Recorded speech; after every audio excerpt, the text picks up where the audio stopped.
E aí, galerinha, respondendo então a essa pergunta em relação ao vídeo anterior, se não haverá desejo sexual no céu, então o sexo existiria somente para procriação?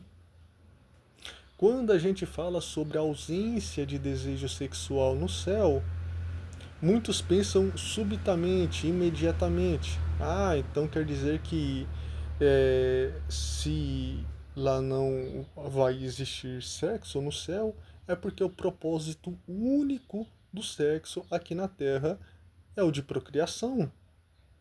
Mas é o de procriar, é o de gerar descendência.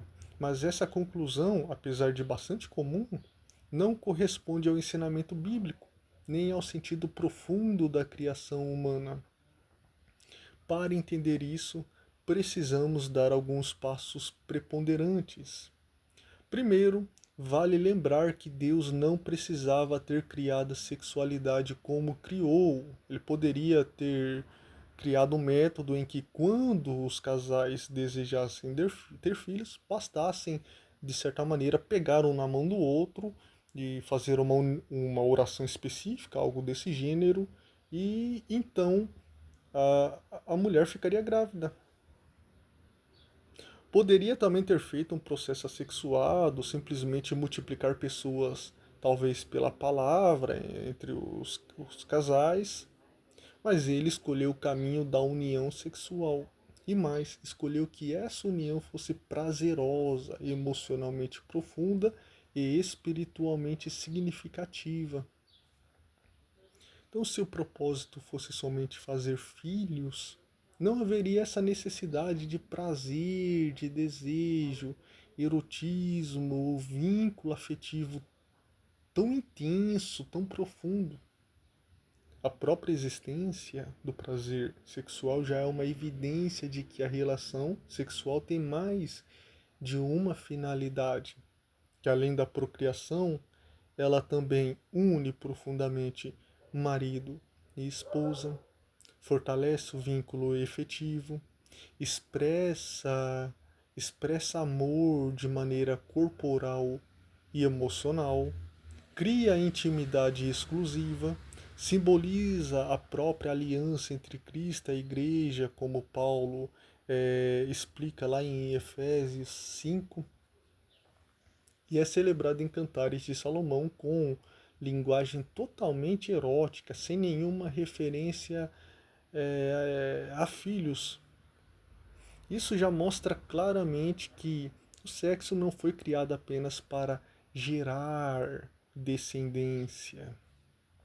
Mas então emana essa pergunta de vocês: se o sexo é tão bom assim, tem funções tão relevantes, tão importantes, tão precípuas, por que não vai existir lá no céu então? A resposta está na mudança de estrutura de existência. Jesus disse que na ressurreição os seres humanos eles não se casam nem se dão em casamento, mas serão como os anjos. Ele não está dizendo que nos tornaremos anjos, conforme nós conversamos no vídeo anterior, mas que não haverá casamento e, consequentemente, não haverá exclusividade sexual. E por que não haverá então casamento? Porque o casamento é um sinal temporário. Ele apoia, é, ele aliás, ele fulcra para algo muito maior, a união plena, eterna e indissolúvel entre Cristo e o seu povo. Quando a realidade chega, o sinal deixa de ser necessário. Assim como o mapa deixa de ser necessário quando você alcança o destino, quando você chega ao destino. Então, por que o desejo sexual não existirá no céu? Porque tudo que ele simboliza será plenamente realizado em Deus. Na Terra, o desejo sexual é uma forma limitada de expressar algo maior. O desejo de união total, o desejo de ser amado plenamente. de entrega, de, de comunhão completa. Mas no céu, essa comunhão não será limitada ao corpo, nem condicionada por carências. Nós teremos comunhão perfeita com Deus e a partir de Deus com todas as outras pessoas. Então não haverá solidão, não haverá falta, não haverá é, carência emocional, não haverá nenhum tipo de sentimento a ser suprido pelo ato sexual. Todo o prazer será direcionado ao Criador, plenamente, completamente. Então o desejo sexual não é abolido por ser inferior ou impuro, como pensavam alguns gnósticos ou pensadores pessimistas. Ele desaparece porque o maior absorve o menor. Assim como a luz do sol absorve a luz de uma vela, sem que a vela seja algo mal, impuro. Assim como a maturidade absorve a infância sem que a criança seja algo errado, usemos esse termo.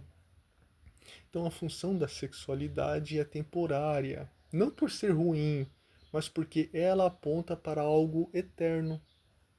Na eternidade, o corpo glorificado não terá carências biológicas, emocionais ou afetivas que demandem o tipo de expressão que conhecemos hoje como sexualidade.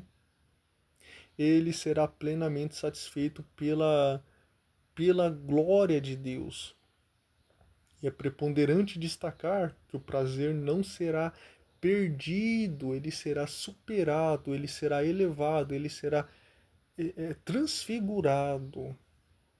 Não será um prazer físico voltado a um ato, mas um estado de plenitude, alegria, comunhão tão intenso que torna totalmente desnecessário qualquer expressão sexual.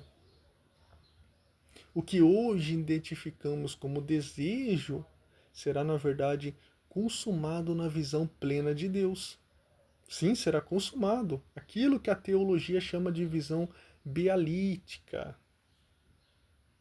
Essa visão trará uma satisfação tão absoluta que nada do que conhecemos hoje como prazer poderá ser comparado. Portanto, a sexualidade não existirá na nova criação, não porque foi criada apenas para a procriação, mas porque todas as suas finalidades, inclusive as emocionais e as espirituais, serão plenamente realizadas de forma superior na relação do ser humano glorificado com o próprio Deus.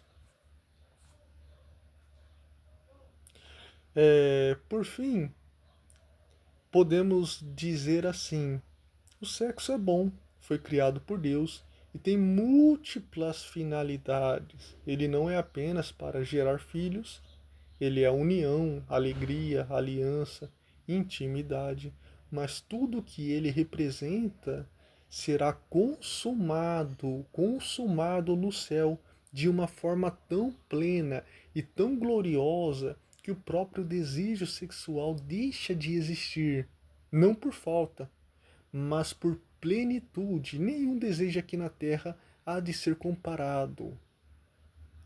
O símbolo termina quando chega a realidade, e a realidade eterna é a união perfeita com Deus, que supera infinitamente tudo o que conhecemos nesta vida. Portanto, qualquer espécie e tipo de prazer, até mesmo aqueles que são em relação aos que são dependentes químicos, não chegarão nem perto do que do prazer do salvo redimido em Cristo Jesus na glória.